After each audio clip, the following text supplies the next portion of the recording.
Good morning बच्चों।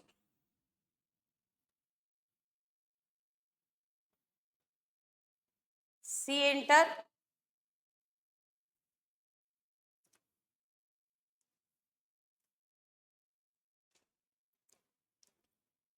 C enter early bird batch भी बोलते हैं या प्री रिजल्ट बैच बोल सकते हैं। प्री रिजल्ट का मतलब है अभी रिजल्ट नहीं आया, मैंने फाउंडेशंस के पेपर दिए हैं और मैं इंटर की क्लास ले रहा हूं। मैं अभी फाउंडेशन का पेपर दिया सितंबर में और मैंने इंटर की क्लासेस ज्वाइन कर ली, इंटर की क्लास लेना स्टार्ट कर दिया। प्री रिजल्ट वैसे ही है, मतलब अभी रिजल्ट नहीं आया, रिजल्ट से पहले। तो क्यों करें हम इस बैच को ज्वाइन? प्री रिजल्ट, रिजल्ट का वेट कर लेते हैं फिर ज्वाइन करते हैं। तो आखिर व्हाट इज द रीजन कि क्यों ज्वाइन करना चाहिए प्री रिजल्ट बैच मुझे? पहला रीजन है कि मैं जिस कोर्स में आया हूं उसका नाम है सीए, चार्टर्ड अकाउंटेंसी कोर्स। जब से मैंने एडमिशन लिया या उससे पहले से ही लोगों से मैंने बस एक बात सुनी है, बात ये है कि इसमें बहुत पढ़ना होता है, ये बहुत टफ है, ये बहुत डिफिकल्ट है। और मैंने तो अभी फाउंडेशन का पेपर दिया, फाउंडेशन का पेपर देके ही मुझे बहुत सारी चीजें समझ में आ गई होंगी। फाउंडेशन का पेपर देके मुझे बहुत सारी बातें समझ में आ गई होंगी। पहली बात कि बिना पढ़े कुछ नहीं होने वाला है यहाँ। दूसरी बात, ऊपर ऊपर से पढ़ के भी कुछ नहीं होने वाला है यहाँ, यानी यहाँ मुझे कॉन्सेप्चुअली क्लियर होना होगा, मेरे कॉन्सेप्ट्स को क्लियर होना होगा। तीसरा, जो मैं सोचूंगा कि पेपर इस तरीके का आएगा, हो सकता है उस तरीके का पेपर ना आए। चौथा, उनको 100% तो रिजल्ट नहीं देना है 10-12 की तरह की, जो भी बच्चा अपियर हुआ उसको पास कराना देना है। वो रिजल्ट तो उनको 20% ही देना है, तो क्या मैं उस 20% में आऊंगा? इस कोर्स के बारे में एक बड़ी अच्छी बात कि कोई भी आ सकता है इस कोर्स में, जो भी बच्चा 12th पास है वो इस कोर्स में आ सकता है, वो सीए फाउंडेशन में रजिस्ट्रेशन करा सकता है। सीए, हमारे सीए के कोर्स में और मेडिकल इंजीनियरिंग में what is the difference? Big money, वहां पे एंट्रेंस टफ था, मेडिकल कॉलेज चाहिए था तो नीट क्वालिफाई करना था, आईआईटी कॉलेज चाहिए था तो मुझे जो है आईआईटी के एग्जामिनेशन को क्वालिफाई करना था। यहाँ क्या यहाँ मुझे कोई एंट्रेंस एग्जाम देके मेरा सीए फाउंडेशन में रजिस्ट्रेशन हुआ है? Answer is no. यानी इस कोर्स में एंट्री आसान है, आओ सीए करो, आओ सीए करो। तो फिर मुश्किल क्या है? क्यों बोलते हैं मुश्किल? एग्जिट मुश्किल, एग्जिट जो है वो डिफिकल्ट है। आना आसान है, कोई भी आ सकता है, निकलना मुश्किल है कोर्स के बाहर से। आपको सिर्फ फाउंडेशन करना है, इंटर करना है, फाइनल करना है, आर्टिकलशिप करनी है, जीएमसीएस करना है, आईटी ट्रेनिंग करनी है, आर्टिकलशिप करना है, सब कुछ करके और जिस दिन आपको मेंबरशिप मिल गया, now you are chartered accountant.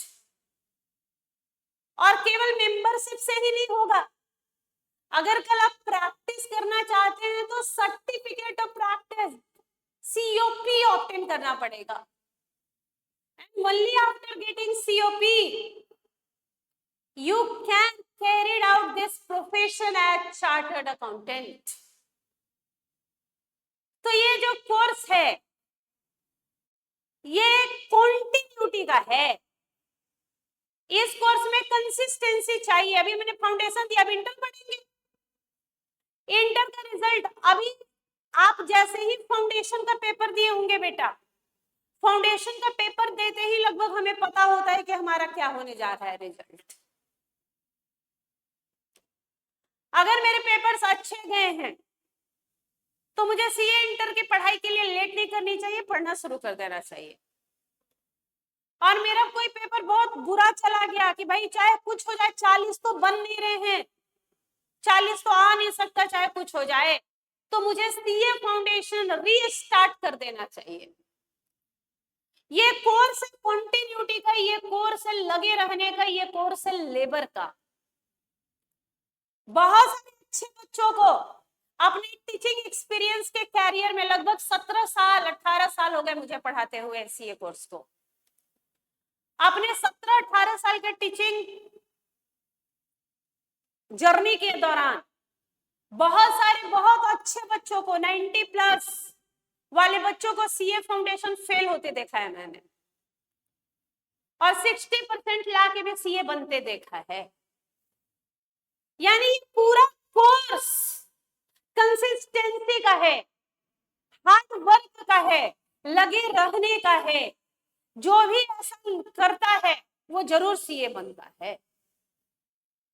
कुछ अच्छा पाना है, कुछ अच्छा करना है, तो मेहनत भी उसी दर्जे का करना होगा, उसी हिसाब का करना होगा। तो आज pre start batch, pre result batch और अर्ली बर्ड बैच शुरू करने जा रहे हैं हम लोग। ये क्लास है कॉर्पोरेट अदर लॉ की।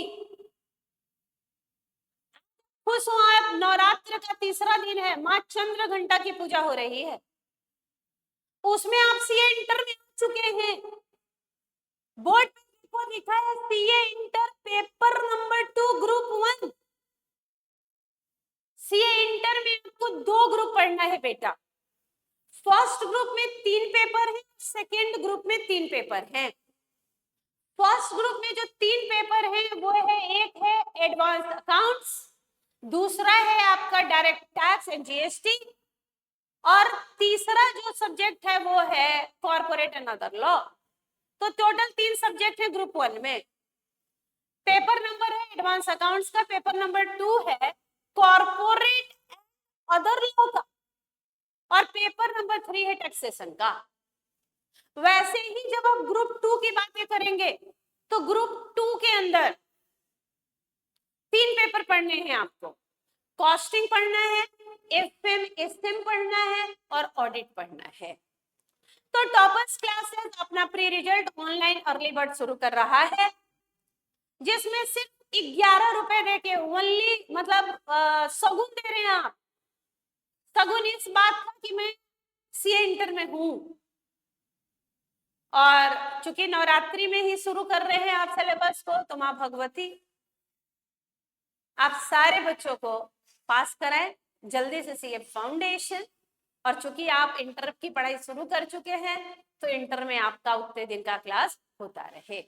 तो चलिए शुरू करते हैं धीरे धीरे अपने सिलेबस को, धीरे धीरे सिलेबस को शुरू करते हैं। जब तक रिजल्ट नहीं आ जाता है तब तक लगभग 20-30 मार्क्स के सिलेबस को पूरा करने की कोशिश करते हैं, जिससे एक रिदम बन जाए और आप जैसे ही रिजल्ट आए पूरे जोश के साथ अपनी पढ़ाई को और आगे बढ़ा पाए। तो सबसे पहले कॉपी नई ले लीजिएगा, नई कॉपी नया पेन, और उस नई कॉपी नया पेन पे शुरुआत कीजिए, सीए इंटर लिखिए। CA inter paper number 2 group number 1। Foundation में भी हमारा जो लॉ था बिजनेस लॉ, वो पेपर नंबर 2 ही था बेटा। इंटर में भी पेपर नंबर 2 है। नाम इस बार थोड़ा बदल गया, इस बार नाम हो गया कॉर्पोरेट एंड अदर लॉ। नाम क्या हो गया? Corporate and other law. यहाँ पे आपको 2 भाग में लॉ को हम लोग बांटेंगे। यहाँ पे 2 पार्ट में लॉ डिवाइड होगा, एक पार्ट है कॉर्पोरेट का और एक पार्ट है अदर लॉ का। तो आपको यहाँ पे जो कॉर्पोरेट स्ट्रक्चर पढ़ना है, कॉर्पोरेट, वो 2 कॉर्पोरेट स्ट्रक्चर पढ़ना है आपको इंटर लेवल पे।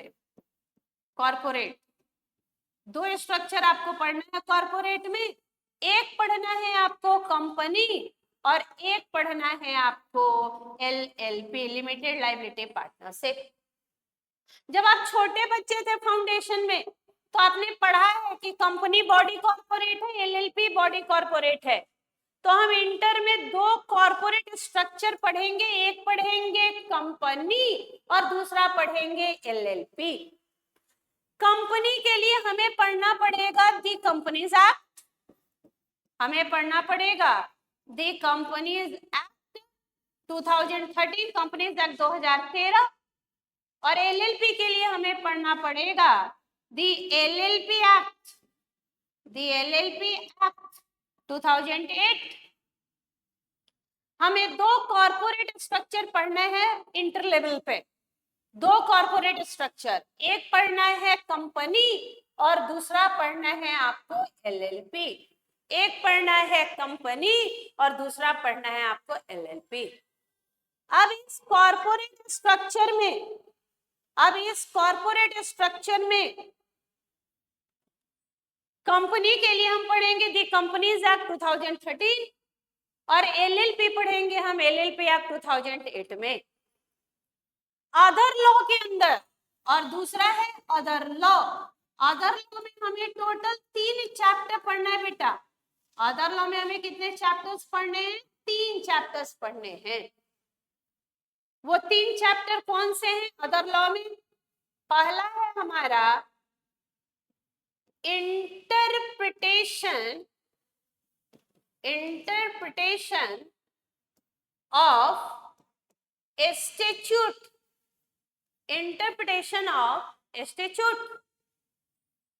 दूसरा चैप्टर आपको पढ़ना है दी जनरल क्लॉजेज एक्ट, जिसको हम बोलेंगे GCA, जनरल क्लॉजेज एक्ट 1897। और तीसरा चैप्टर हमें पढ़ना है अदर लॉ में FEMA, foreign exchange management act 1999।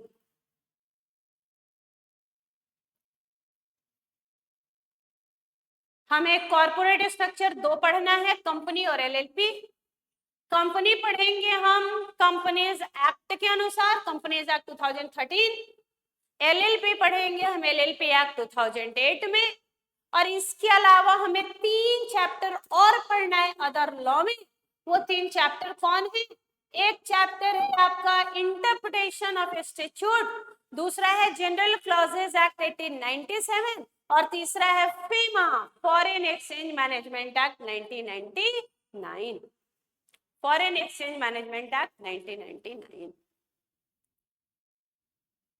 Companies act के अंदर आपको 11 चैप्टर्स पढ़ने हैं। कितने चैप्टर पढ़ने हैं बेटा कंपनीज एक्ट के अंदर?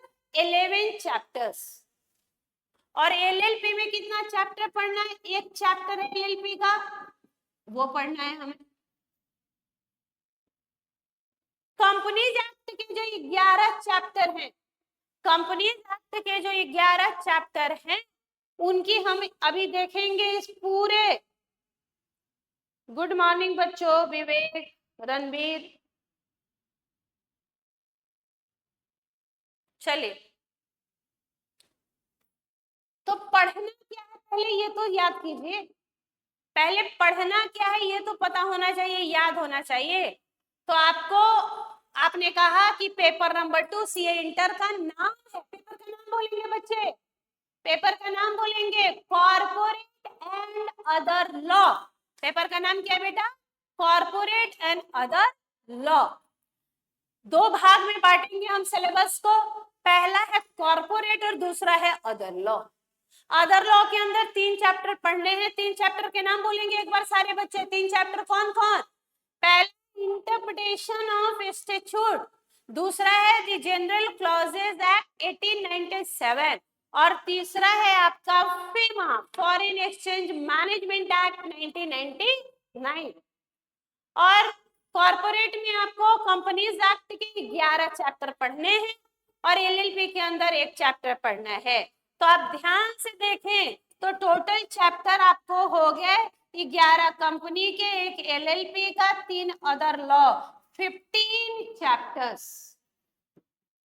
कितने चैप्टर पढ़ने हैं हमें CA इंटर लॉ के अंदर? 15 चैप्टर्स। सीए इंटर लॉ में हमें कितने चैप्टर्स पढ़ने हैं बेटा? 15 चैप्टर्स टोटल 15 चैप्टर। मात्र 15 चैप्टर ही पढ़ने हैं क्या मैम? हाँ बेटा, कुछ चैप्टर्स छोटे हैं, कुछ चैप्टर्स छोटे हैं, कुछ चैप्टर्स बड़े हैं। आपको पता है बेटा आईसीआई ने आपको कितने मॉड्यूल भेजे हैं? आईसीआई कितने मॉड्यूल आपको भेजेंगे? 3 मॉड्यूल आईसीआई के द्वारा आपको भेजा जाएगा। आईसीआई आपको 3 मॉड्यूल भेजेगा। पहले मॉड्यूल के अंदर उसने 6 चैप्टर कवर किए हैं। पहला चैप्टर है प्रिलिमिनरी, दूसरा चैप्टर है इनकॉर्पोरेशन एंड मैटर इंसिडेंटल देयरटू, तीसरा चैप्टर है prospectus and allotment of shares, चौथा चैप्टर है आपका शेयर कैपिटल इन डिवेंचर, पांचवा चैप्टर है आपका acceptance of deposit by public और छठा चैप्टर है चार्जेस। सेकेंड मॉड्यूल में 5 चैप्टर हैं। पहला चैप्टर है मैनेजमेंट एंड एडमिनिस्ट्रेशन का, दूसरा चैप्टर है डिविडेंड का, तीसरा चैप्टर है accounts of company, fourth chapter है ऑडिट एंड ऑडिटर और फिफ्थ चैप्टर है कंपनी इनकॉर्पोरेटेड आउटसाइड इंडिया। और थर्ड मॉड्यूल में टोटल 4 चैप्टर हैं। एक है पहला है एलएलपी, फिर है इंटरप्रिटेशन ऑफ स्टैट्यूट, फिर है जीसी और फिर है फेमा। तो टोटल मिला के बेटा सीए इंटर में हमें कितने चैप्टर्स पढ़ने हैं? 15 मात्र, ओनली मात्र कितने चैप्टर्स पढ़ने हैं? 15। अब उन चैप्टर्स की करेंगे हम एबीसी एनालिसिस।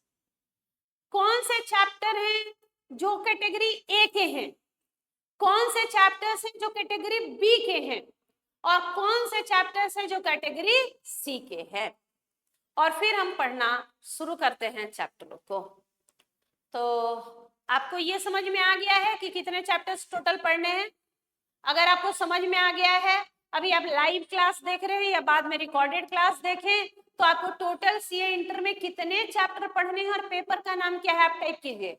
पेपर का नाम है कॉर्पोरेट एंड अदर लॉ और टोटल चैप्टर कितने पढ़ने हैं? 15। एक ही चीज टाइप कर दीजिए कि total number of chapter CA inter में कितना पढ़ना है, टाइप कीजिए। आप अगर लाइव क्लासेस देख रहे हैं या आप कल बाद में रिकॉर्डेड क्लासेस देखेंगे तो आप टाइप कीजिए कि आपको कितने चैप्टर पढ़ने हैं। पहले पढ़ना क्या है, फिर दिमाग में किन बातों को बैठाना है आज, और उसके बाद पढ़ना शुरू करते हैं। कुछ बातों को हम दिमाग में भी बैठाएंगे। पहली बात, क्या क्या क्या बातें मैडम दिमाग में बैठाना है? पहले आप मुझे बताइए कि चैप्टर कितना पढ़ना है। जस्ट टाइप इट, टाइप करना है आपको चैट बॉक्स में, चैट में जाके टाइप करना है 15 चूंकि आप सामने मेरे नहीं बैठे हुए हैं, फेस टू फेस क्लास नहीं है, इसलिए हम आपको कोई एक्सप्रेशन देख नहीं पा रहे हैं, आप ही मुझे सिर्फ देख और सुन रहे हैं, ऑडियो विजुअल कम्युनिकेशन। तो एक ही मीडियम है कि हम आप समझ पाए कि आप क्लासेस देख रहे हैं। टाइप कीजिए चैट बॉक्स में सारे 15 कितने टोटल चैप्टर पढ़ने हैं सी इंटर में? 15।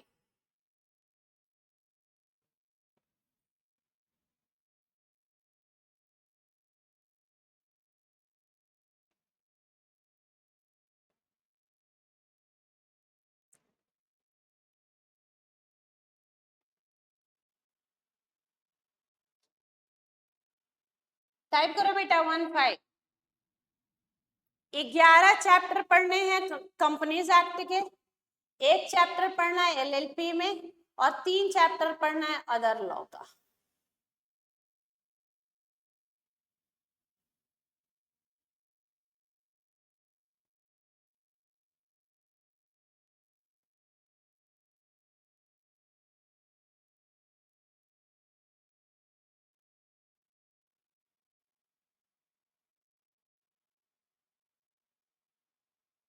टाइप कीजिए 15। कितने टोटल चैप्टर्स आपको पढ़ने हैं? कृतिका जैन, कृतिका ने टाइप किया है 15। बाकी बच्चे जो क्लास देख रहे हैं आप भी टाइप कीजिए कि टोटल चैप्टर कितने पढ़ने हैं। दिमाग में कुछ बातें अभी हम लोग रखेंगे। कंपनीज के 11 चैप्टर, एलएलपी का 1 और अदर लॉ के 3 चैप्टर, टोटल 15 चैप्टर पढ़ना है। 3 मॉड्यूल हमें आईसीआई भेजेगा। मैम फाउंडेशन में तो उसने 1 मॉड्यूल भेजा था, तो फाउंडेशन में कम पढ़ना था, अभी थोड़ा ज्यादा पढ़ना है, उसके बाद और पढ़ना है। तो हम जैसे छोटे बच्चे थे नर्सरी में, तो जितना पढ़ना था क्या 10th में उतना ही पढ़ना था। तो धीरे धीरे धीरे धीरे सिलेबस का लेंथ बढ़ेगा।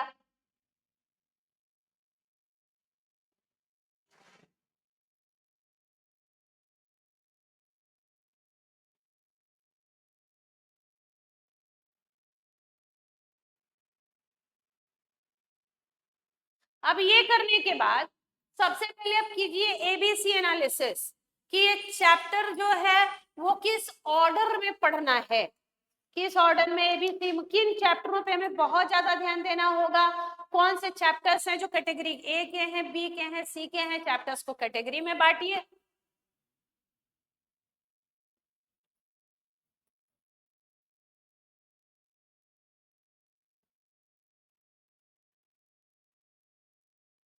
एबीसी एनालिसिस लिखेंगे आप।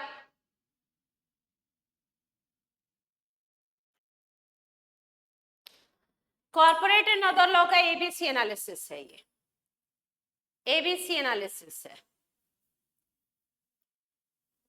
देखिए, this is the ABC analysis. Chapters के नाम आ रहे हैं आपको।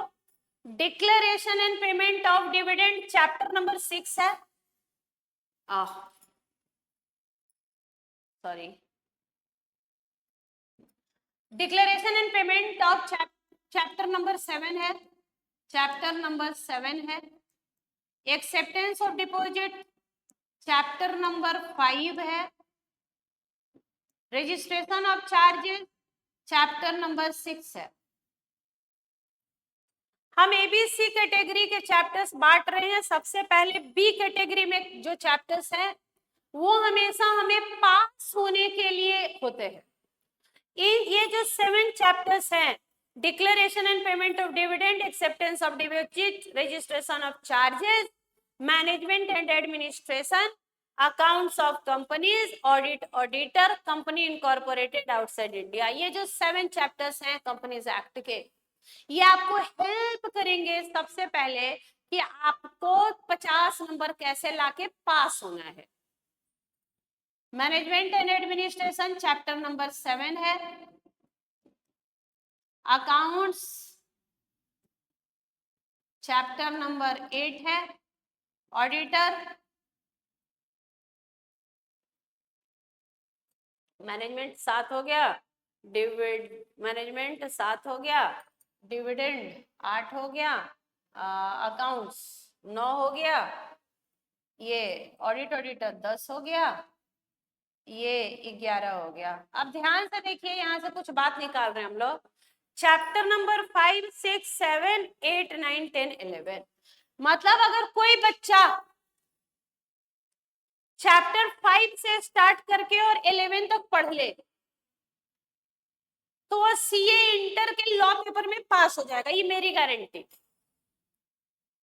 बी कैटेगरी के चैप्टर आपको पास कराते हैं क्योंकि ये वो चैप्टर्स हैं कंपनीज एक्ट के जो कंपलसरी बेसिस पे एग्जामिनेशन में पूछे ही जाते हैं, और ये कैटेगरी बी के हैं जो हमें क्या कराते हैं, पास कराते हैं। मतलब सबसे पहले हम क्या सोचते हैं, 50 नंबर लाने के लिए, तो वो कहां से आएगा, कैटेगरी बी से आएगा। चैप्टर कितने पढ़ने हैं, 5 to 11।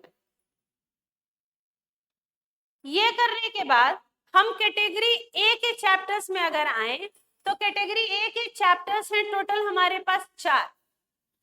अदर लॉ की interpretation of statute, general clauses act, FEMA और एलएलपी, जो मॉड्यूल 3 हमारा सबसे पतला मॉड्यूल है, मात्र 4 चैप्टर हैं और वो कैटेगरी ए का चैप्टर है। आप ध्यान से देखें तो वहां से लगभग 42 से 50 मार्क्स के क्वेश्चन पूछेगा ही पूछेगा इंस्टीट्यूट। 42 to 50 मार्क्स का क्वेश्चन कैटेगरी ए से कैटेगरी ए चैप्टर्स हैं, interpretation other law, general clauses other law, FEMA other law और एलएलपी। ये तीनों क्या चैप्टर हैं, कहाँ के चैप्टर्स हैं ये तीनों, अदर लॉ, अदर लॉ।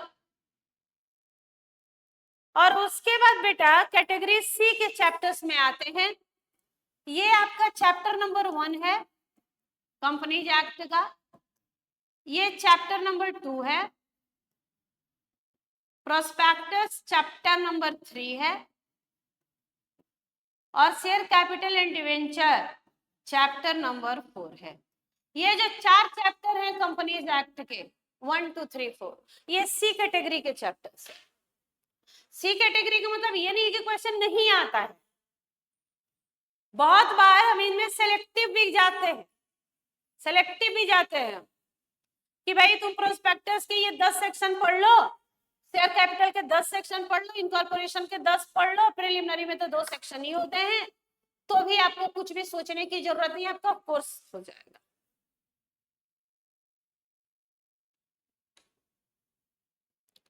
तो ये था एबीसी एनालिसिस।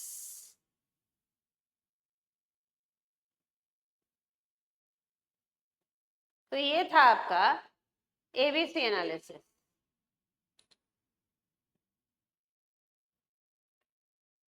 आप कॉपी लेके बैठे ना बेटा, कॉपी में नोट करते चलिएगा।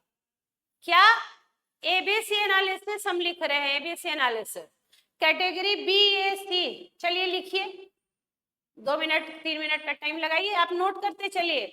हम एक एक चीज पढ़ाते चलेंगे, समझाते चलेंगे, और आप उसको हैंड रिटेन नोट्स बनाते चलिए। लॉ का नोट इतना सुंदर बने आपका कि कल आपको कोई भी प्रोविजन देखना हो, अपनी कॉपी उठाइए और आप देख के जाइए। थोड़ा सा मल्टीपल कलर वगैरह आप रख सकते हैं, सुंदर सुंदर लिखिए, नोट्स बनाइए, और उसी नोट्स को कल रेफर कीजिए, पढ़िए। सारे बच्चे वही करते हैं, जितने भी बच्चे आज तक मुझसे लॉ पढ़े हैं, उनके लॉ की कॉपी हमेशा उनके पास रहती है। वो बोलते हैं कि मैम ये हमेशा हमें फ्यूचर में भी काम आएगा, कुछ भी देखना होगा हम यहाँ से देखेंगे। तो आप भी एक सुंदर नोट्स बनाइए। स्पाइरल बाइंडिंग की कॉपी आती है बेटा 200 पेजेस की, स्पाइरल बाइंडिंग की कॉपी आती है 200 पेजेस की, वो कॉपी खरीद लें और उसमें एक सुंदर नोट्स बनाइए। अगर आप मेरी बातों को फॉलो करेंगे सिर्फ कि मैम ने ये बोला और मैं ये करूंगा, आपको लॉ में कभी भी सोचने की जरूरत नहीं है, मुझके लिए काफी है। हम आपके लिए सोचेंगे, हम आपके लिए सब्जेक्ट आसान करेंगे, आपको बस मुझे फॉलो करना है। एबीसी एनालिसिस लिख रहे हैं आप, लिखिए। पहला ऐसे लिखिए, serial number, name of chapter और मार्क्स कितने हैं। पहला चैप्टर है declaration and payment of dividend का, जो चैप्टर नंबर 8 है आपके आईसीआई मटेरियल का, 2 से 5 नंबर के लिए पूछा जाता है। दूसरा चैप्टर एक्सेप्टेंस ऑफ डिपॉजिट, जो चैप्टर नंबर 5 है आपका, वो 5 से 10 नंबर। रजिस्ट्रेशन ऑफ चार्जेस 5 से 10, मैनेजमेंट एंड एडमिनिस्ट्रेशन 12 से 15, अकाउंट्स ऑफ कंपनीज 5 से 15, ऑडिट एंड ऑडिटर 5 से 15, कंपनी इनकॉर्पोरेटेड आउटसाइड इंडिया 5 से 7। ये 10 लिख लीजिए आप। ये कंपनी इनकॉर्पोरेटेड आउटसाइड इंडिया भी फॉरेन कंपनी 10 मार्क्स के लिए पूछ रहा है।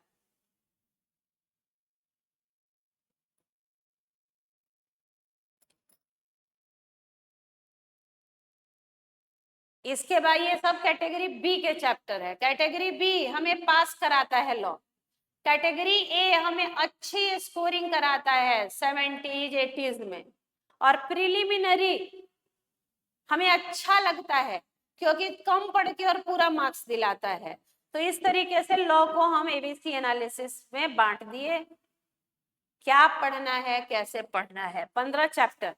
मैं यहां तक हो गया हो तो आप मुझे बोलेंगे तो हम आगे स्क्रॉल अप करेंगे, मतलब उसको हम ऊपर कर देंगे अगर आप मुझे बोलिएगा कि हो गया तो। 7 चैप्टर्स, 7 चैप्टर्स कैटेगरी बी के हैं। उसके बाद 4 चैप्टर है जो कैटेगरी ए के हैं, और 4 चैप्टर है कैटेगरी सी के। टोटल 15 चैप्टर हमें पढ़ना है। टोटल हमें 15 चैप्टर पढ़ना है लॉ के अंदर।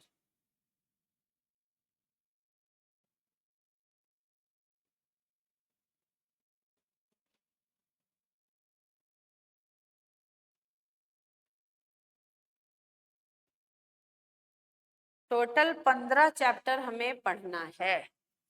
आराम से पढ़ लेंगे बेटा, एक दिन में थोड़ा ही पढ़ना है, डेली डेली पढ़ना है, आराम से हो जाएगा। चलिए, हो गए 7 चैप्टर्स, तो आगे बढ़िए।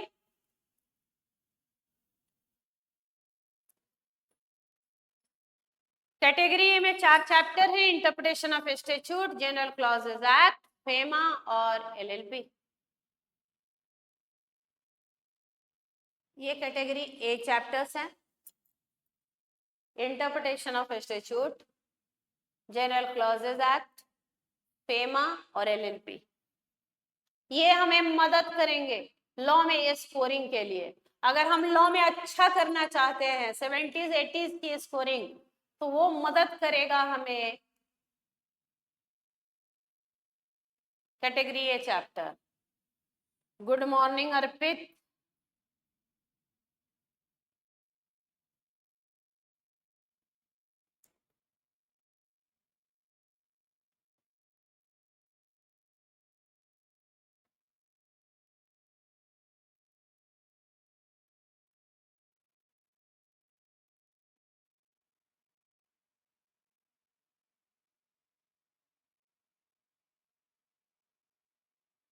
नोट करते चलिए, हम चीजों को समझाते चलें, हम आपको टाइम देंगे, प्रॉपर नोटिंग करते चलेंगे। हम लोग लॉ का एक सुंदर नोट्स बनाने जा रहे हैं।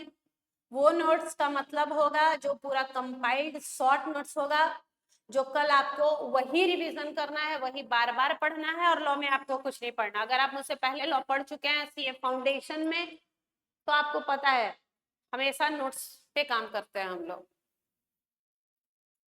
और उसके बाद बेटा कैटेगरी सी चैप्टर्स है, जिनमें 4 चैप्टर पढ़ेंगे हम, preliminary, incorporation, prospectus and allotment of share and share capital. आप मुझे 15 चैप्टर के नाम बता सकते हैं क्या कि क्या 15 चैप्टर पढ़ना है? 15 चैप्टर कौन कौन से आपको पढ़ने हैं सीए इंटर में? अगर हम आपसे पूछें कि क्या आप मुझे बता पाइएगा कि 15 चैप्टर कौन है, तो क्या आप बता पाएंगे क्या? मतलब हम सीरियल नंबर से देखें तो chapter number 1 2 3 4 5 6 7 8 9 10 11 chapters companies act के, एक एलएलपी का और 3 अदर लॉ का।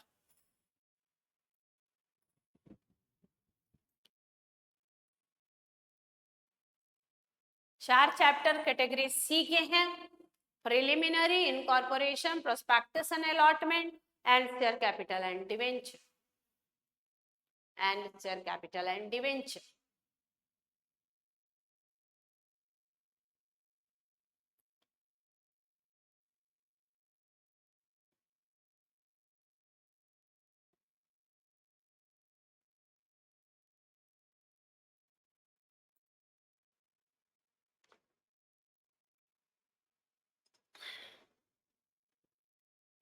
लिखा हुआ हो गया? आपने एबीसी एनालिसिस लिख लिया क्या कि आपको कैसे पढ़ना है, किन चैप्टरों पे ज्यादा स्ट्रेस देखना है? अदर कंपनी लॉ के जो चैप्टर्स है बेटा, वो हमारे डेली लाइफ में बहुत यूज होते हैं, हमें कंपनी जल्दी याद हो जाएगी। एलएलपी बहुत ज्यादा, बहुत सारे प्रोविजन कंपनी जैसे हैं, लेकिन चूंकि सेक्शंस अलग हैं तो उनको बड़ा ध्यान से याद करना होता है।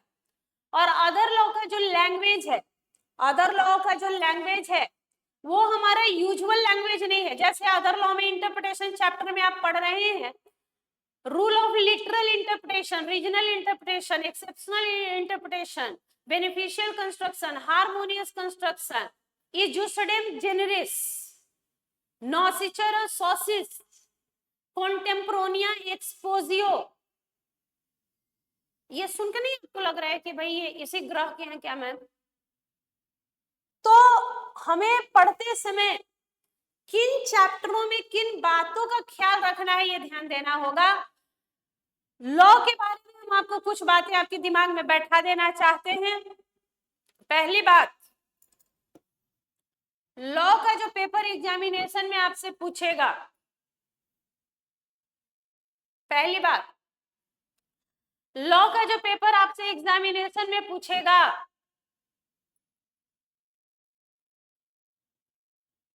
कुछ चीजों को फर्स्ट दिन अपने दिमाग में, माइंड में सेट कीजिए। पहली बात, लॉ का पेपर लेंदी होगा, होगा, पहले से दिमाग में क्लियर रखिए, लॉ का पेपर लेंदी होगा, ये दिमाग में रखिए। उस दिन आपको रियलाइज नहीं होना चाहिए जिस दिन आप एग्जामिनेशन हॉल में गए हैं कि लॉ का पेपर लेंदी है। लॉ का पेपर लेंदी होगा, ये दिमाग में बैठाइए, ठीक है। ये लेक्चर चल रहा है बेटा, सीए इंटर का प्री रिजल्ट बैच शुरू हुआ है। एमडब्ल्यूएफ में प्री रिजल्ट बैच चलेगा और टीटीएस में रीस्टार्ट बैच चलेगा, जिसमें हम लोग अपने मैनेजमेंट एडमिनिस्ट्रेशन को कंटिन्यू करेंगे। जो बच्चे हमारे जनवरी अटेम्प्ट के हैं वो आप ये क्लास भी देखिएगा, क्योंकि ये क्लास भी जो हम हो रहा होगा ये थोड़ा स्लो चलेगा, तो आप ये नहीं देखिए, आप अपना रीस्टार्ट बैच देखिएगा जिसमें हम फास्ट चल रहे हैं, ठीक है बेटा। ये उन बच्चों के लिए है जो सीए फाउंडेशन का पेपर देके और पढ़ना शुरू कर रहे हैं। पहला, लॉ का पेपर लेंदी होगा।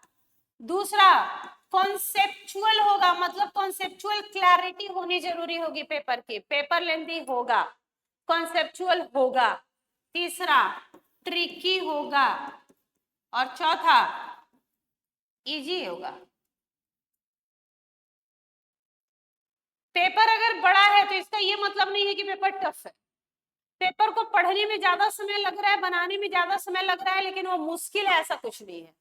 पेपर लेंदी होगा, आज से ही दिमाग में बैठाएंगे, पेपर कॉन्सेप्चुअल होगा, कुछ ट्रिकी क्वेश्चन पूछे जाएंगे, और लेकिन पेपर इजी होगा। किन बातों का हमें ख्याल रखना होगा मैम लॉ में तो हम अच्छा करेंगे? पहला, कंसिस्टेंसी, कंसिस्टेंसी, रेगुलर क्लासेस लें, क्लास के बीच में गैप नहीं होना चाहिए। Practice makes a man perfect, practice makes a man perfect. Practice से ही हम परफेक्ट होते हैं, प्रैक्टिस से हमें परफेक्शन आता है। रेगुलर बेसिस पे क्लास लीजिएगा, एक दिन क्लास लें और 4 दिन नहीं पढ़ें तो वो ठीक नहीं होता। अर्ली बर्ड बैच शुरू हुआ है, ये early bird batch next year के लिए, आगे बढ़िए।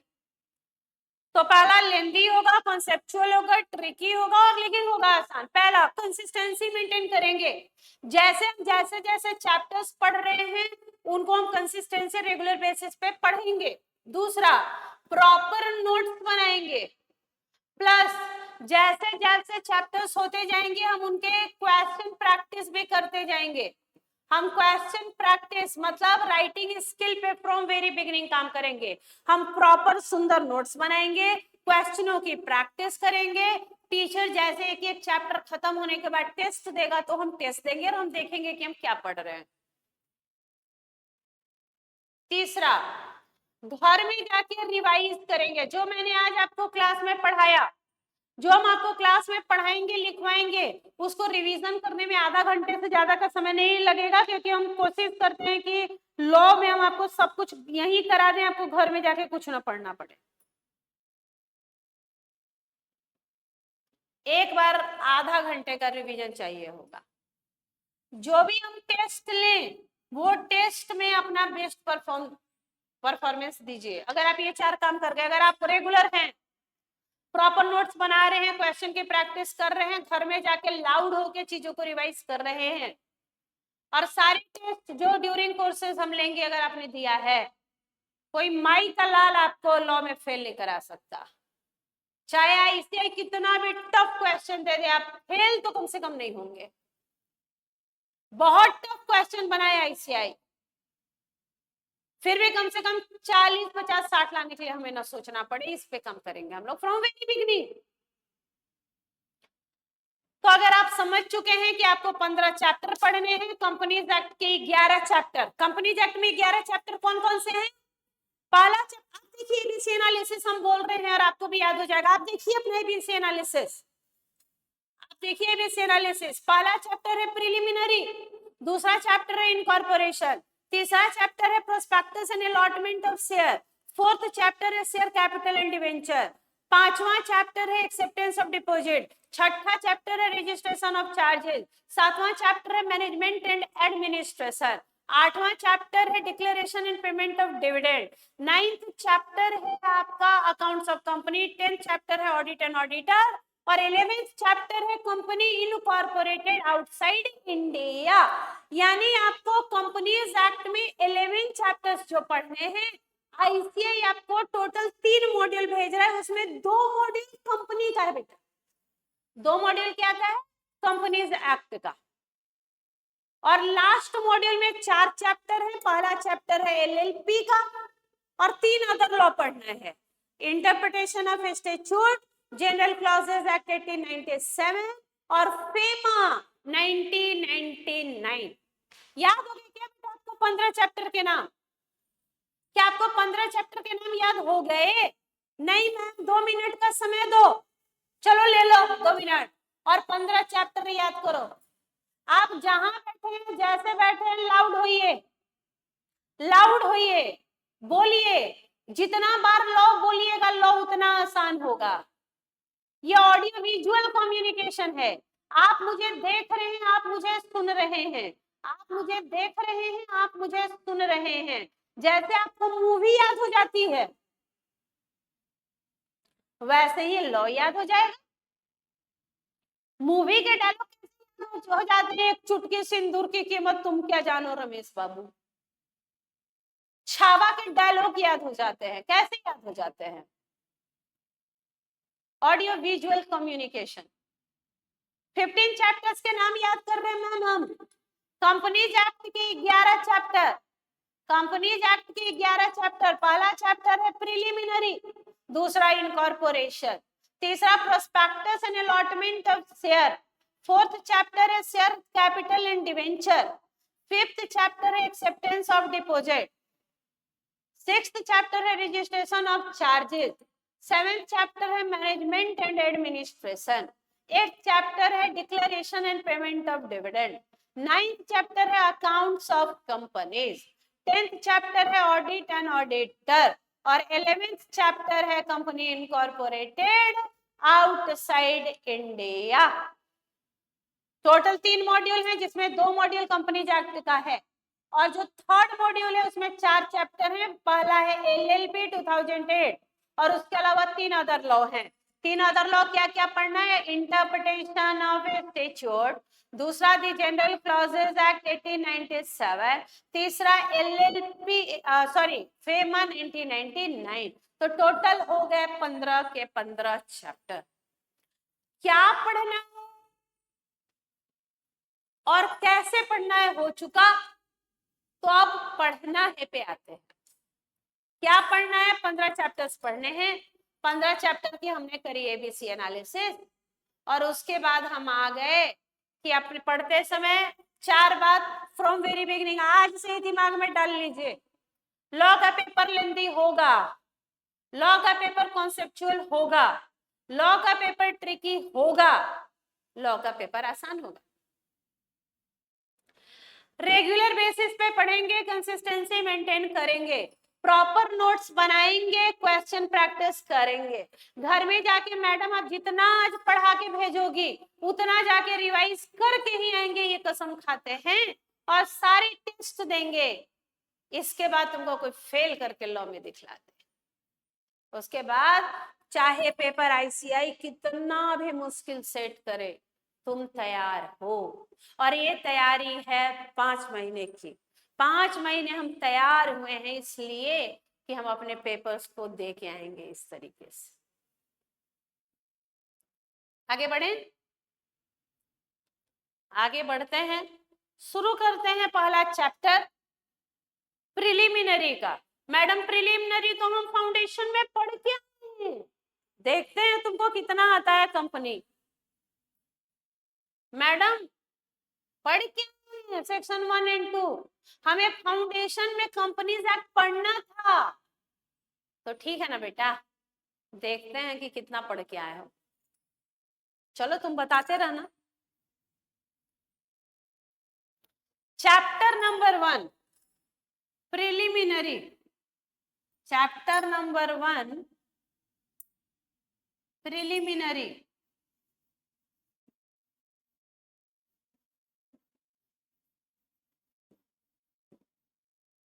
आप लिखिए chapter 1 preliminary. Chapter 1 preliminary, 2 sections पढ़ना है टोटल इस चैप्टर में, सेक्शन 1 एंड सेक्शन 2। इस चैप्टर में दो ही सेक्शन ही है, सेक्शन 1 एंड सेक्शन 2। और इस चैप्टर में कोई भी इलेक्ट्रॉनिक फॉर्म नहीं है। चैप्टर नंबर 1 नाम है प्रिलिमिनरी, केवल 2 ही सेक्शन पढ़ने हैं इस चैप्टर में, section number 1 and section number 2। और इस चैप्टर के अंदर कोई भी ई फॉर्म्स, इलेक्ट्रॉनिक फॉर्म इन्वॉल्व नहीं है, कोई भी फॉर्म इन्वॉल्व नहीं। कंपनी होती क्या है बेटा? मैडम हम इंटर के स्टूडेंट हैं, मैंने कहा तो बताओ ना कंपनी क्या होती है।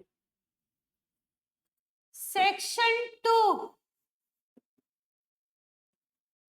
क्लॉज 20 बोलता है कि company means a company incorporated under this act, मतलब कंपनीज एक्ट 13 और under any previous company law. Company का मतलब बताया, company means a company incorporated under this act. अब ये कंपनीज एक्ट 2013 जो है बेटा, वो 30 अगस्त को 30 अगस्त 2013 में आया। तो उसके बाद जितनी कंपनियां बनी होंगी वो सब तो कंपनीज एक्ट 2013 में ही बनी होंगी। लेकिन जो पुरानी कंपनियां 13 से पहले, जैसे रिलायंस इंडस्ट्रीज लिमिटेड, रिलायंस 1973 की कंपनी है, तो वो किस कंपनीज एक्ट में बनी होगी? पहले के कंपनीज एक्ट में। पहले का कंपनीज एक्ट क्या है? The companies act 1956, the companies act 1956। तो उसको क्या बोलेंगे हम? प्रीवियस कंपनी लो, पहले का कंपनी लो। इन्फोसिस पहले 81 की कंपनी है, तो इन्फोसिस भी कंपनीज एक्ट 1956 में बनी होगी, बोल रहे हैं हाँ। तो बोल रहे हैं कंपनी का मतलब company company incorporated under this companies act 2013 और under any previous company law. बेटा लॉ के अंदर हम ये 2 वर्ड हमेशा यूज करते हैं, means and includes, means and includes. तो इसके मतलब क्या है मैडम? इसके कुछ मतलब होते हैं। हाँ बेटा, मीन्स का मतलब है, मीन्स का मतलब है एग्जॉस्टिव, मीन्स का मतलब है रिस्ट्रिक्टिव, मीन्स का मतलब है ओनली डेफिनेशन। मात्र कंपनी का मतलब कंपनी जो कंपनीज एक्ट में 13 में बनी है, इसके पहले की कंपनीज एक्ट में बनी है, मात्र वही कंपनी है।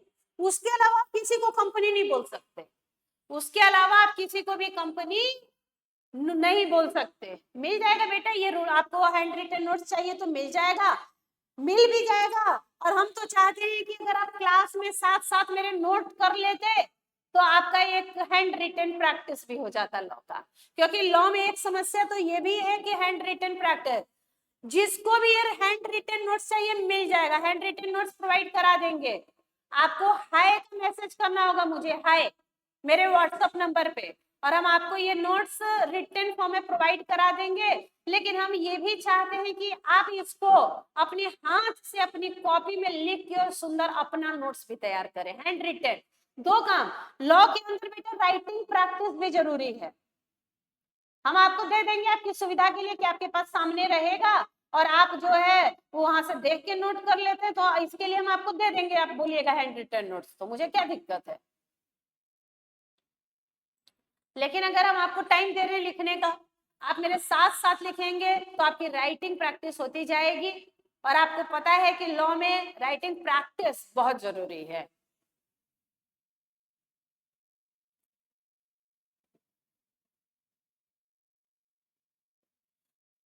Krishna Thakur, good morning.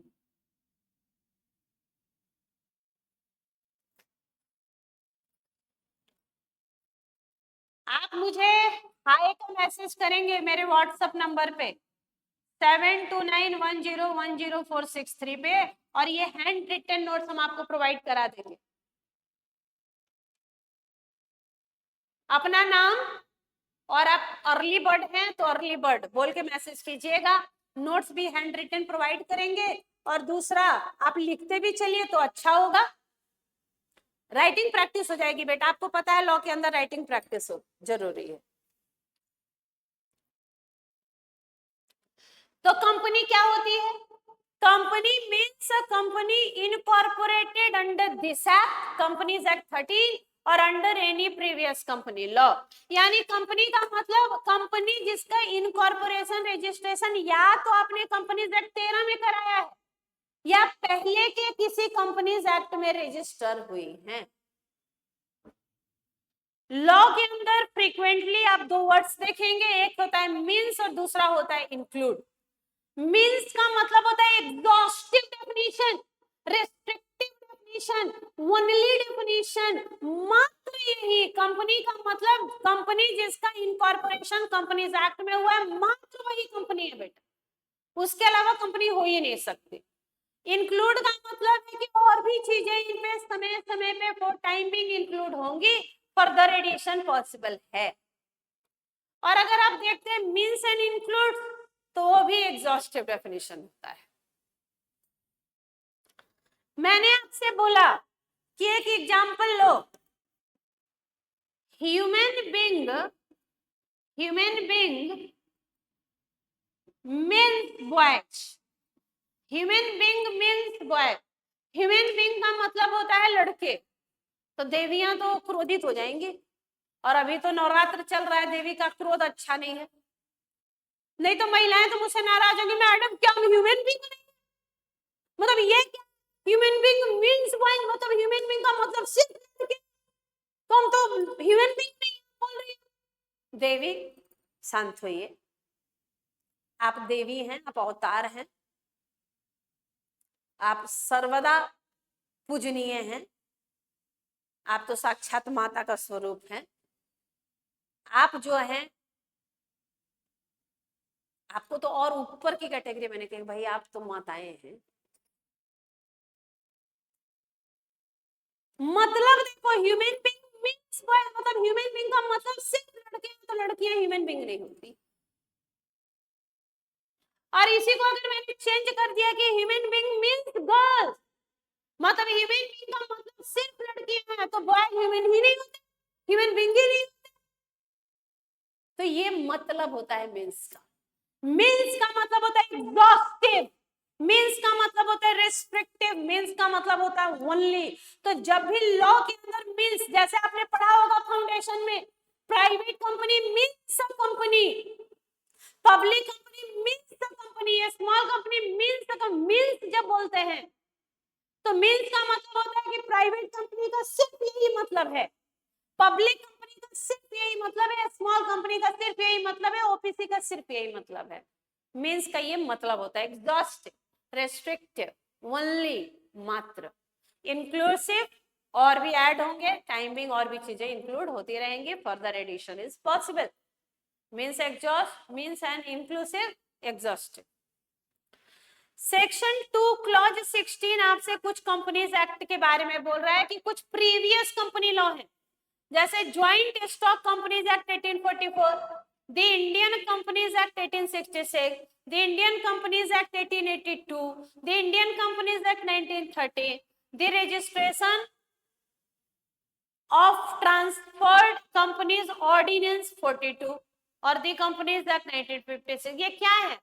यह है सेक्शन 2 क्लॉज 67 बोलता है, सेक्शन 2 क्लॉज 67 बोलता है कि कुछ प्रीवियस कंपनी लॉ है। अभी आपने कहा ना company means the company incorporated under this act और under any previous company law, तो हम पढ़ रहे हैं प्रीवियस कुछ कंपनी लॉ के नाम, देखेंगे आप प्रीवियस कंपनी लॉ के नाम, कुछ प्रीवियस कंपनी। सेक्शन 2 क्लॉज 67 बोलता है कि ये प्रीवियस कंपनी लॉ है, मतलब कंपनीज एक्ट 13 से पहले यही कंपनीज एक्ट थे।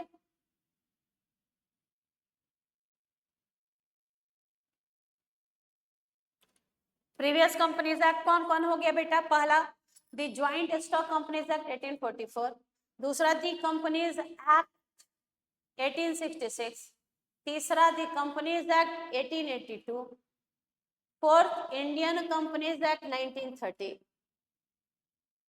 फिर है the registration of transferred companies ordinance. Ordinance है बेटा, ऑर्डिनेंस हम आपको पढ़ाएंगे। ऑर्डिनेंस का मतलब होता है टेम्पररी लॉ।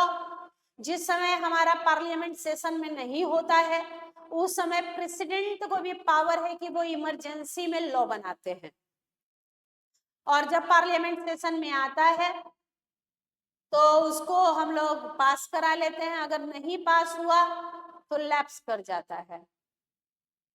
तो ये ऑर्डिनेंस है, मतलब पार्लियामेंट में नहीं पास हो पाया इसलिए ऑर्डिनेंस बन के ही रह गया।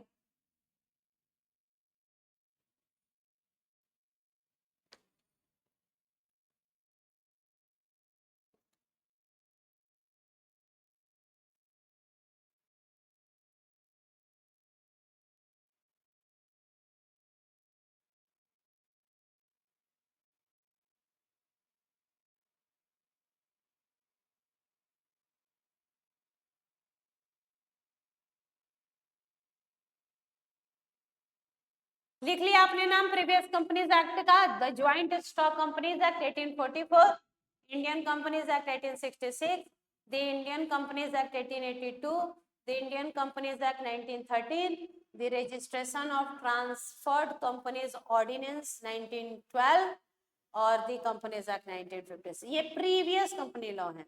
कंपनीज एक्ट 13 से पहले यही सारे चलते थे।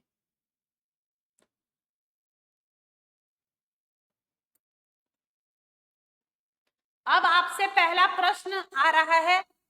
पहला प्रश्न है आपसे कि is foreign company a company? अगर आप समझ चुके हैं कि what is a company, company means company incorporated under this act, companies act 2013 और under any previous company law. तो आपसे पहला प्रश्न है कि इज फॉरेन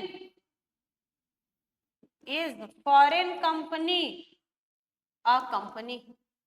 आंसर दीजिए, क्या फॉरेन कंपनी कंपनी है?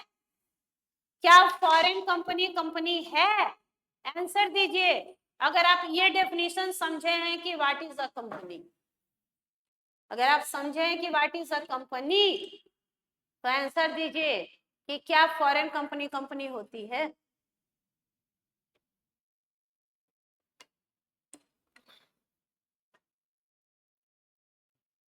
Is foreign company a company? क्या फॉरेन कंपनी कंपनी है? जवाब दें। जवाब आपको देखना है यस या नो में।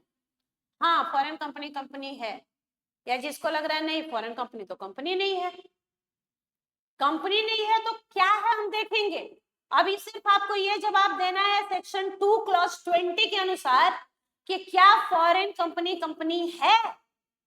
टाइप कीजिए यस और नो, टाइप कीजिए अगर आपको लगता है कि हाँ भाई फॉरेन कंपनी कंपनी है। मैडम क्या बात कर रही है, सुबह सुबह नशा लेके आ गई है क्या, गांजा पी के आ गई है क्या पढ़ाने, बोल रही है कि क्या फॉरेन कंपनी कंपनी है क्या?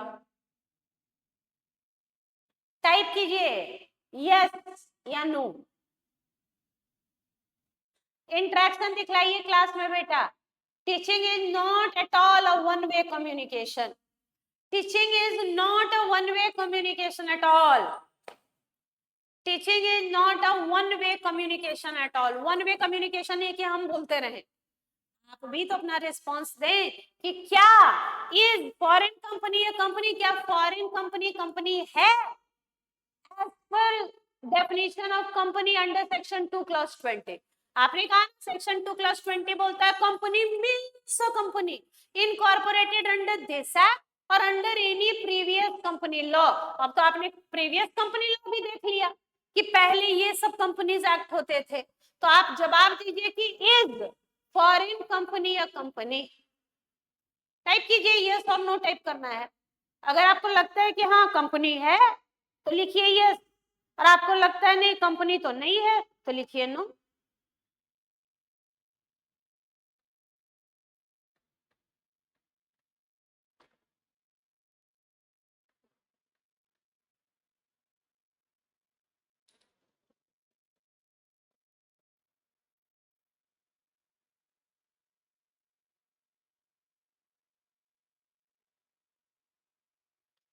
हाँ बेटा टाइप कीजिए यस और नो, चैट बॉक्स में जाइए और वहां पे टाइप कीजिए यस और नो, मुझे पता तो चले कि कितने बच्चे को डेफिनेशन समझ आ गया।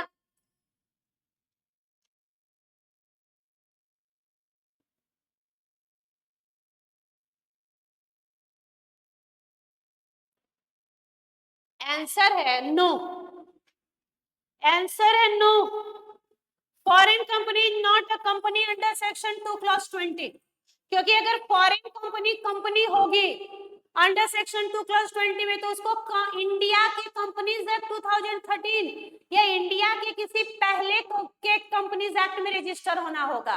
तो मुझे एक चीज बताओ, एप्पल फॉरेन की कंपनी, कोको कोला फॉरेन की कंपनी, पेप्सिको फॉरेन की कंपनी, तो क्या ये फॉरेन की कंपनी इंडिया की कंपनीज एक्ट में रजिस्टर होंगे क्या बेटा?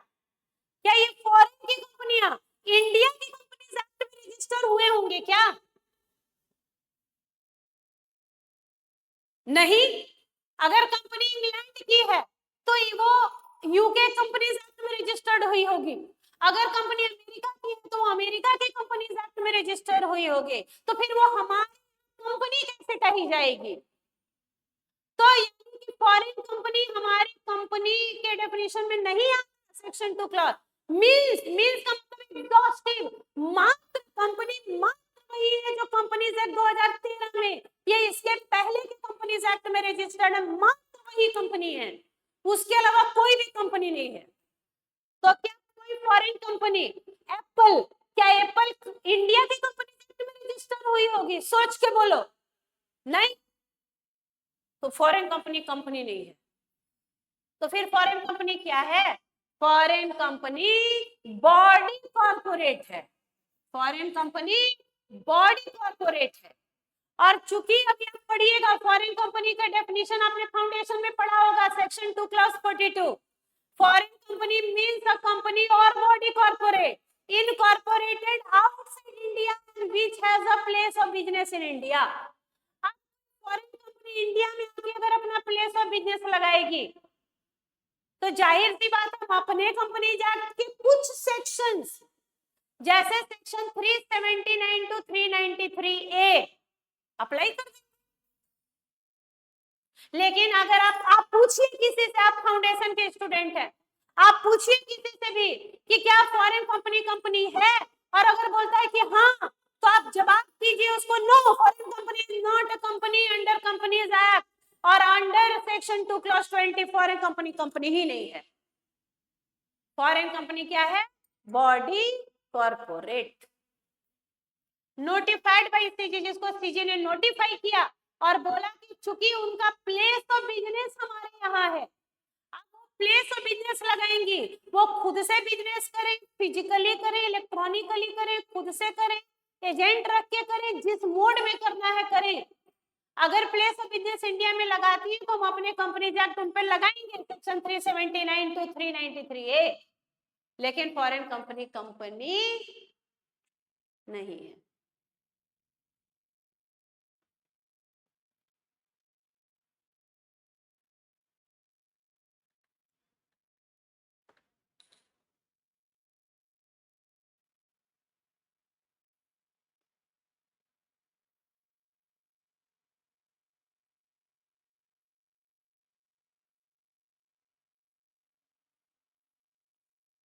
बात सही है, आगे बढ़े। तो फॉरेन कंपनी कंपनी नहीं है, बॉडी कॉर्पोरेट है। बॉडी कॉर्पोरेट का एक जनरल डेफिनेशन देखें बेटा, तो generally all those entity whose registration या incorporation is compulsory under any specific act, उसको हम बोलते हैं बेटा बॉडी कॉर्पोरेट। अब जो कंपनी है, क्या कंपनी बॉडी कॉर्पोरेट है? हाँ, क्या कंपनी बॉडी कॉर्पोरेट है? हाँ। क्यों? क्योंकि कंपनी का रजिस्ट्रेशन कंपनीज एक्ट में कंपलसरी है। क्या एलएलपी बॉडी कॉर्पोरेट है?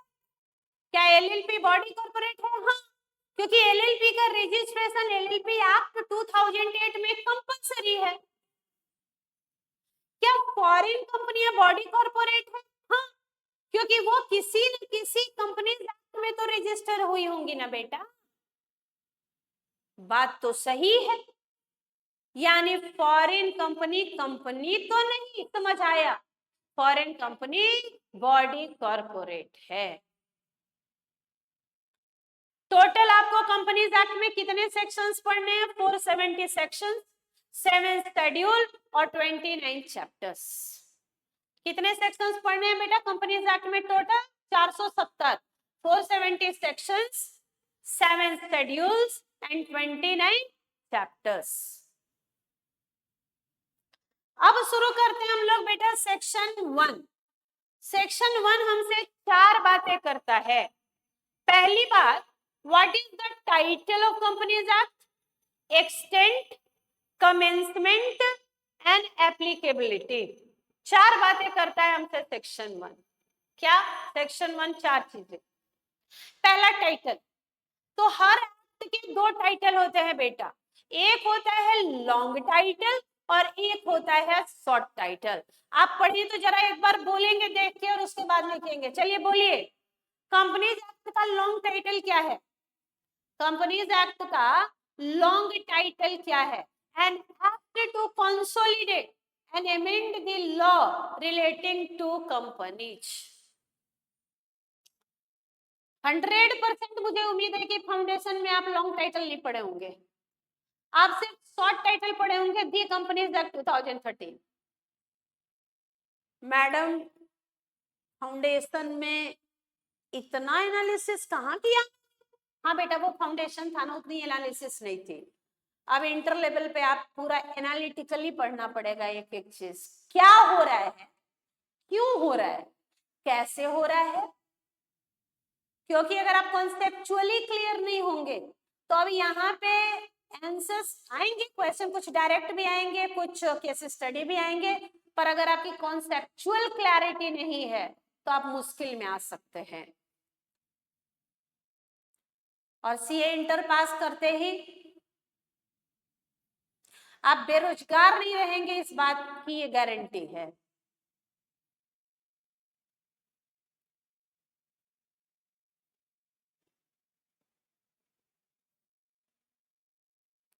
तो लॉन्ग टाइटल का नाम बोलेंगे an act to consolidate and amend the law relating to. हमारा जो कंपनीज एक्ट 13 है बेटा, वो पुराने कंपनीज एक्ट 1956 और सिक इंडस्ट्रियल कंपनीज एक्ट को कंसोलिडेट करके मिला के ही तो बना है, और उनमें चेंजेस हुए हैं बहुत सारे। जो वो पुराने बहुत आउटडेटेड सेक्शंस हो चुके थे उनको डिलीट कर दिया, कुछ नए प्रोविजंस, नए सेक्शंस पहली बार ऐड हुए, विसल ब्लोइंग का कॉन्सेप्ट आया, ओपीसी का कॉन्सेप्ट आया, क्लास एक्शन सूट का कॉन्सेप्ट आया, बहुत सारे नए कॉन्सेप्ट लाए गए जो आज के इन्वायरमेंट के अनुसार जरूरी थे, और कुछ जो आउटडेटेड हो चुके हैं कॉन्सेप्ट उनको डिलीट भी किया गया कि ये तो बेकार के प्रोविजन है, अब खत्म हो गए हैं। तो चलिए, टाइटल, लॉन्ग टाइटल क्या है? An act to consolidate and amend the law relating to companies. And what is the short title? The companies act 2013। Extent क्या है बेटा? कहां लगता है? पूरे भारत में, whole of India. Companies act कहां लगता है? तो what is the answer? Whole of India, पूरे भारत में लगता है बेटा, पूरे भारत में। जम्मू कश्मीर में भी, हाँ, लद्दाख, हाँ, पूरा भारत, क्या वो भारत नहीं है? तो कम एक्सटेंट क्या है? Whole of India. एक्सटेंट क्या है बेटा? Whole of India. Commencement, section 1 किस दिन फोर्स में आया? Section 1 come into force on 30 August 2013। यानी सेक्शन 1 जो है कंपनीज एक्ट का, सेक्शन 1 जो है कंपनीज एक्ट का, वो 30 अगस्त को आया। सेक्शन 1 जो है कंपनीज एक्ट का, सेक्शन 1 जो है कंपनीज एक्ट का, वो 30 अगस्त को आया बेटा, 30 अगस्त 2013 को आया। सेक्शन 1 किस दिन आया? 30 अगस्त 2013 को। 98 सेक्शंस उसके बाद 12 सितंबर को आए। 98 सेक्शंस 12 सितंबर को 2013 में आए, और उसके बाद 143 सेक्शंस जो हैं वो 1 अप्रैल 2014 को आए, और आते ही रहे, और आते ही रहे, और 2018 तक आए बेटा। और कंपनीज एक्ट के सारे सेक्शंस को एप्लीकेबल होते होते 2018 हो गया। 2018 तक सारे सेक्शंस एप्लीकेबल हुए हैं। तो सेक्शन 1 30 अगस्त को आया, उसके बाद 98 सेक्शंस 12 सितंबर को आए, उसके बाद 143 सेक्शंस 1 अप्रैल 14 को आए, एंड सो ऑन। और 2018 तक सेक्शंस एप्लीकेबल होते ही रहे। एप्लीकेबिलिटी बताइए तो बेटा, किन पे लगता है कंपनीज एक्ट? तो पहला, एवरी कंपनी एप्लीकेबिलिटी में आ गया। कहां कहां लगेगा भाई कंपनीज एक्ट? तो पहला प्रोविजन है बेटा, every company incorporated under this act और under any previous company law, सारी कंपनी पे लगेगा कंपनीज एक्ट। अब चाहे वो कंपनीज एक्ट 13 में बनी हो या उसके पहले के कंपनीज एक्ट में बनी हो, सारी कंपनियों पे लगता है कंपनीज एक्ट। क्या सारी कंपनियों पे लगता है कंपनीज एक्ट? तो आंसर हाँ। मतलब अगर कंपनी हो, आप कंपनीज एक्ट 2013 में बने हो या उसके पहले के कंपनीज एक्ट में बने हो, अगर आप कंपनी हैं तो आप पे लगेगा companies act. Every company incorporated under this act और under any previous company law. दूसरा, बैंकिंग पे, इलेक्ट्रिसिटी पे, बैंकिंग पे, इंश्योरेंस पे और इलेक्ट्रिसिटी पे भी लगता है क्या? हाँ, लेकिन कितना? पूरा कंपनीज एक्ट बोला नहीं, कितना? Only to the extent it is not inconsistent with their specific act, उतना ही जितने से उसके स्पेसिफिक एक्ट को कोई दिक्कत ना हो। नहीं तो मान लो बैंकिंग रेगुलेशन, बैंकिंग कंपनी बना है बैंकिंग रेगुलेशन 1949 के तहत, इंश्योरेंस कंपनियां बनी है इंश्योरेंस एक्ट 1938 के अनुसार, और इलेक्ट्रिसिटी कंपनियां बनी है इलेक्ट्रिसिटी एक्ट 2003 के अनुसार। तो इनका ये स्पेसिफिक एक्ट है। मान लो कंपनी एक्ट में सेक्शन 7 कुछ बोलता है जिसका कि बैंकिंग रेगुलेशन का सेक्शन 7 अपोज करता है, तो उस समय किस एक्ट को मानेंगे? अगर कहीं पे झगड़ा हो जाए, विवाद हो जाए कंपनीज एक्ट और बैंकिंग में, तो कौन सा एक्ट प्रिवेल करेगा? किसकी बात चलेगी? किसका ओवरराइडिंग प्रभाव होगा? जाहिर सी बात है उनके स्पेसिफिक एक्ट का, बैंकिंग रेगुलेशन का। तो एवरी कंपनी पे लगता है बेटा कंपनीज एक्ट। फिर आपने कहा बैंकिंग पे भी लगता है, इंश्योरेंस पे भी लगता है, इलेक्ट्रिसिटी पे भी लगता है, लेकिन कितना? पूरा ना, कितना? Only to the extent it is not inconsistent with their specific act, जिससे उनके स्पेसिफिक एक्ट को दिक्कत ना हो, जिससे उनके स्पेसिफिक एक्ट को दिक्कत ना हो, वहां तक, जिससे उनके स्पेसिफिक एक्ट को दिक्कत ना हो। क्योंकि अगर when there is a conflict between companies act and their specific act, at that time their specific act will prevail ना बच्चा, बोल रहा है हाँ। Next, companies registered under any special act, जैसे अगर एसबीआई में आप बने हैं तो भाई एसबीआई एक्ट 1955 के तहत बने होंगे। एलआईसी में है तो आप life insurance corporation act, LIC act 1959 के तहत बने हैं। अब आईसीआई है, institute of chartered accountant of India, तो आप जो है आईसीआई एक्ट, उसका एक एक्ट है द चार्टर्ड अकाउंटेंसी एक्ट 1949, तो उसके तहत बने होंगे। तो ऐसी कंपनियां जो किसी स्पेशल एक्ट के तहत बनी है उन पे भी लगेगा कंपनीज के general provision. And last one is body corporate. कौन? Body corporate notified by CG. और वो बॉडी कॉर्पोरेट जिसको बेटा सेंट्रल गवर्नमेंट ने नोटिफाई किया और बोला भाई सुनो ये बॉडी कॉर्पोरेट है लेकिन इन पे कंपनीज एक्ट लगेगा, तो लगेगा ना बेटा, तो फिर लगेगा। जब सीजी ने बोल दिया, नोटिफाई कर दिया, ऑफिशियल गैजेट में बोला कि इनके ऊपर लगाओ कंपनीज एक्ट, तो लगाएंगे। अभी कौन से बॉडी कॉर्पोरेट है बेटा जिनके ऊपर कंपनीज एक्ट लग रहा है? पहला FCI, Food Corporation of India. अब बताइए कौन सा बॉडी कॉर्पोरेट है जो अभी सीजी ने नोटिफाई करके रखा है? पहला एफसीआई। पहला कौन है बेटा? FCI, Food Corporation of India. दूसरा है बेटा NHAI, national Highway Authority of India. तीसरा है फॉरेन कंपनी। फॉरेन कंपनी पे सेक्शन 379 टू 393 ए लगता है। और चौथा बॉडी कॉर्पोरेट जो नोटिफाई है वो है एलएलपी, वाइंडिंग अप प्रोविजन। कैसे एलएलपी बंद होगा? उस पे कंपनीज के प्रोविजन लगते हैं। तो ये था एप्लीकेबिलिटी। क्या बोला तुमने? कहां कहां अप्लाई होता है कंपनीज एक्ट? पहला हो गया बेटा एवरी कंपनी, दूसरा हो गया बैंकिंग, इंश्योरेंस, इलेक्ट्रिसिटी, फिर हो गया कंपनी जो स्पेशल एक्ट ऑफ पार्लियामेंट से बनी है, और वो बॉडी कॉर्पोरेट जिसको सीजी ने क्या करके रखा है बेटा? नोटिफाई। कौन से बॉडी कॉर्पोरेट है जिसको भी सीजी नोटिफाई करके रखा है?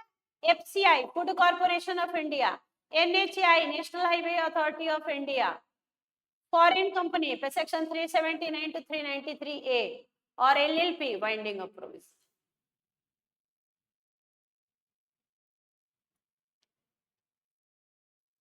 आपसे एक क्वेश्चन है,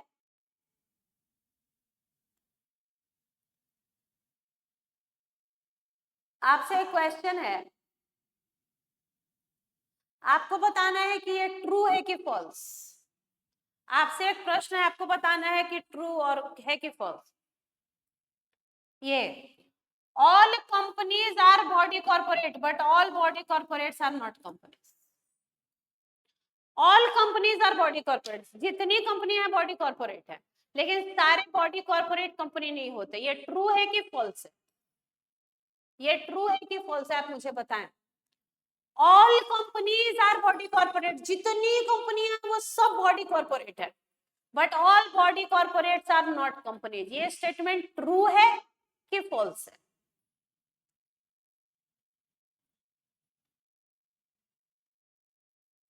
ये ट्रू है कि फॉल्स है?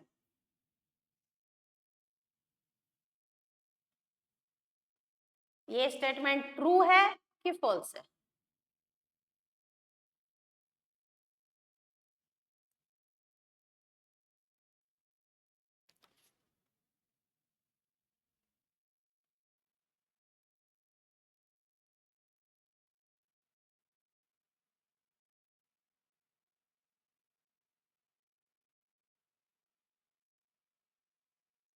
All companies are body corporate but all body, सही है बेटा।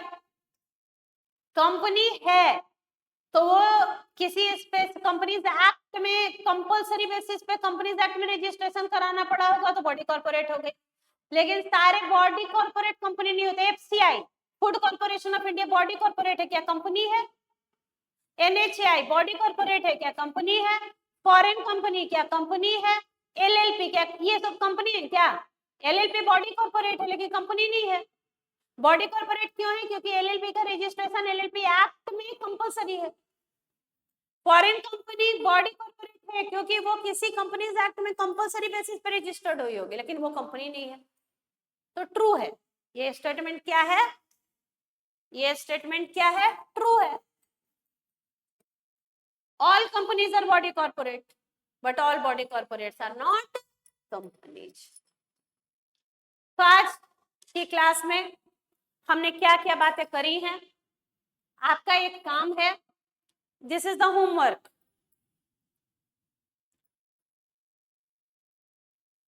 आपको बताना है सीरियल नंबर पर्टिकुलर लिखिए, company, foreign company, body corporate, companies act applicable. 4 ये कॉलम बना लीजिए, प्रैक्टिस कीजिएगा आज। सीरियल नंबर डाल दिए, RIL Reliance industry, topper classes, LLP।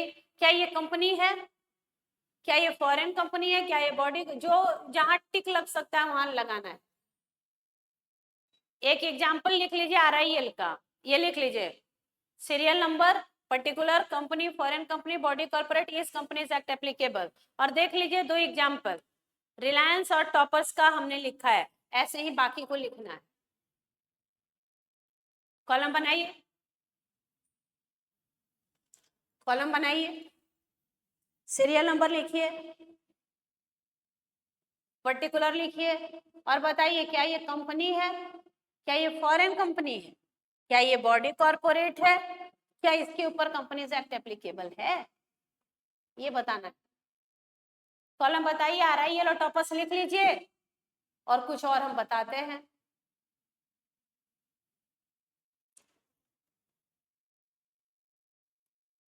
अगर आप पहली बार मुझसे लॉ पढ़ रहे हैं, अगर आप पहली बार मुझसे लॉ पढ़ रहे हैं या पहली बार मेरी क्लास देख रहे हैं, तो मुझे हाय का मैसेज कीजिएगा व्हाट्सएप पे, हम आपको ये नोट्स रिटन फॉर्म में प्रोवाइड भी करा देंगे। और दूसरा, आप इसको मेरे साथ साथ लिखते चलिए। अगर आप लिखते चलेंगे तो आपका राइटिंग प्रैक्टिस हो जाएगा, और राइटिंग प्रैक्टिस आपको पता है लॉ में बहुत जरूरी होता है, वो हमें बहुत काम आएगा आगे के लिए। तो हम लिखते चलेंगे, हम आपको हर टाइम देंगे, हर चीज को आप लिखते चलिए, टाइम हम आपको सफिशिएंट दे रहे हैं कि बेटा नोट करो नोट करो, नोट करते चलिए। तो आपका खुद से एक हैंड रिटन नोट्स लॉ का बहुत सुंदर बनेगा। आप यकीन मानिए ये नोट्स आप हमेशा आजीवन संभाल के रखते हैं पास होने के बाद भी, क्योंकि उसमें सारी वो बातें होती है, नॉलेज आपके सिलेबस के साथ साथ नॉलेज की भी, जो आपको फ्यूचर में भी जरूरत पड़ती है। तो सीरियल नंबर पर्टिकुलर, वैसे ही LLP, FCI, SEBI, CCI, NHAI, company incorporated in London, ऐसे करके आप और भी किसी कंपनी का एग्जाम्पल ले सकते हैं, जहां की आपको बताना है क्या ये कंपनी है, क्या ये फॉरेन कंपनी है, क्या ये बॉडी कॉर्पोरेट है, क्या इसके ऊपर कंपनीज एक्ट एप्लीकेबल है कि नहीं है। तो 2 नाम मैंने आपको बता दिया, RIL का और टॉपर्स का। मैंने बोला ये 2 नाम आप लिख लीजिए, उसके अलावा ये सब नाम, केवल नाम लिख लीजिए, टिक आपको करना है। टिक मत देखिए क्या किया हुआ है, टिक मत देखिए क्या किया हुआ है, आप केवल नाम लिख लीजिए। क्या नाम लिखिएगा, LLP। थर्ड नाम लिखिए बेटा LLP। फोर्थ लिख लीजिए FCI। नेक्स्ट लिख लीजिए SEBI, securities and exchange board of India. फिर लिख लीजिए CCI, competition commission of India. नाम लिख लीजिए, टिक आप अपने से कीजिएगा। फिर लिख लीजिए NHAI, national Highway Authority of India. फिर लिख लीजिए कंपनी इनकॉर्पोरेटेड इन लंदन। फिर लिख लीजिए company incorporated in London and have share transfer office in Delhi. फिर आप लिख लीजिए टाटा मोटर्स। फिर आप लिख लीजिए TCS। फिर आप लिख लीजिए इन्फोसिस, और टिक आप खुद करके और मैच कराइएगा कि आपका सही है कि नहीं है।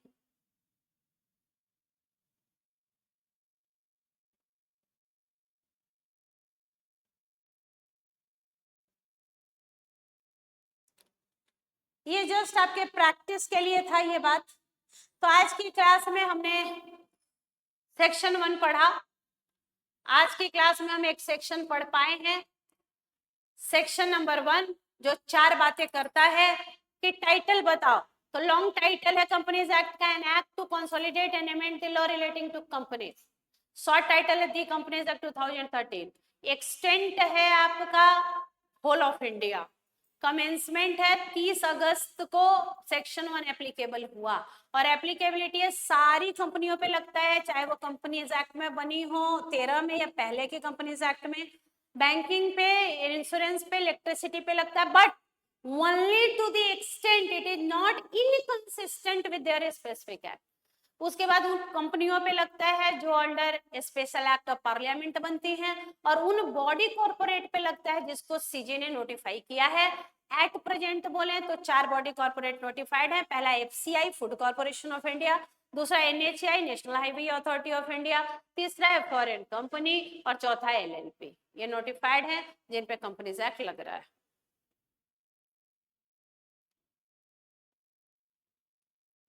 पढ़ाई हमने इतनी की और हमने पढ़ा कि हमें टोटल 15 चैप्टर पढ़ना है।